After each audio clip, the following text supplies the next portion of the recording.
umwa Pentecost kware ko music an kwake obi antua title to bi nka mepe Pentecost. Good evening bro Mr. Mav. Oh I find say ofo so ampo for tisa so down we mu elder sa to nipa so bompa we say nipa we timi bompa ye me nipa ofo so ampo fo etimi de sa to nipa so say nyame me bompa ye ma as elder ejire do manim preach dia ye wo ba bi ko antina obofo abaka say o man no ye problem no sorry on kasa sorry nyewu ba opeso o kire say dia mo man ni si opinion o man ne ko huhihiem o man na man ye na mu nyina no ye mfa nhye politicians nko a ni ti ne nto ne nko ne motom efri asori opa mo be gina enyi anu di no ana ne twa sa ya sa anu ende sa ono ni kuntu ho we a dear pants and the mo do test for them home we trim also Bempah so begina ho mo on there no would be say so a comedian so a joker so oye fans so ye ayi I can't say go for mo ye you kwan hu ayi oh omo gigi ska kwan hu omo ye magic gigi ska so ye bio untimi hu ni bobia untimi hu ni su ukoka obi se papa anten kan asem ne papa Woti Ghana wo na ahye nkom se obi su moja papa we yen e kan obi na IGP mi so matage so omre mu no obi asu moja enti president di ontimi ni biemu da bitterness aburo wo so ho se me se obofo nyame nhire wate aha me tuche ma wa ken no kure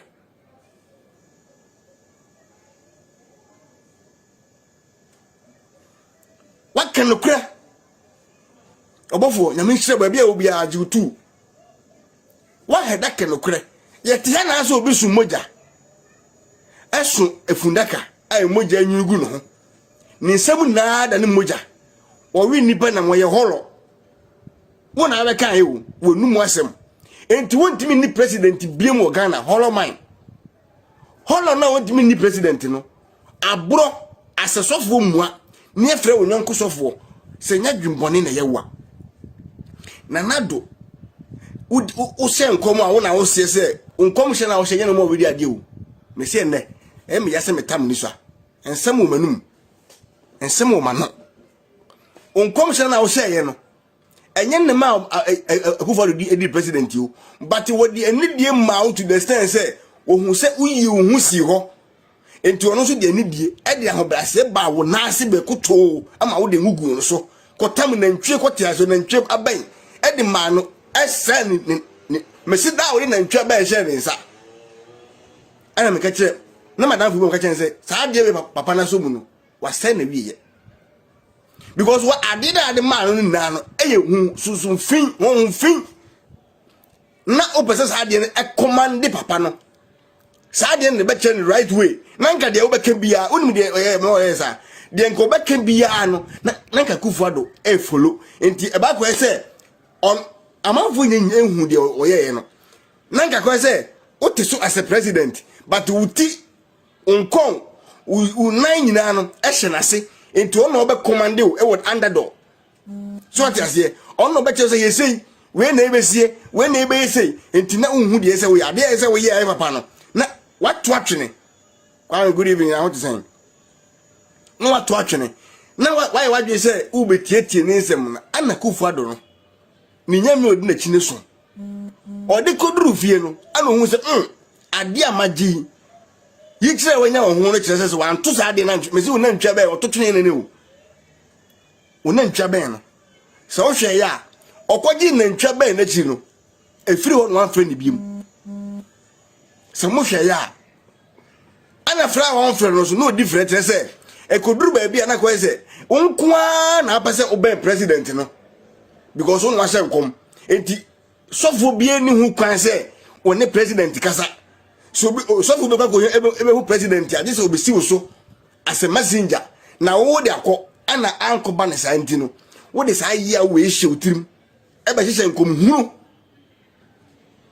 se covid time no o si yenye fasting in place ne mo mpa ye mo man nyina na sa asem no kan ye no o kan ewie ye no wa frefra sofo amoma kwehia wa mfrem ma wo ma ye the leader the head of the if I say apostles no ntino wadwa na se kai obi a ye badwemba sebe o sebe so you be away smart ya abun Sakufuado opwasem na adwemu do se ekoye wo nko a ana tem bia wona ye bibia oman na yetim no asagana no enya nko na yesofo ana ko basa na asofo na ka na bedwa akoyo madwen se okay sanete dia enya nko na wo mpa yezuma oman no enti sanete dia obi paba ba o chere mo obi ehu se enya nko a odo bia wo man num se asofo odo bia as a leader enti obia obeka mu nyina mabom man baako enti nke horo ka ran sofo bimpo asem a ka frefre ye no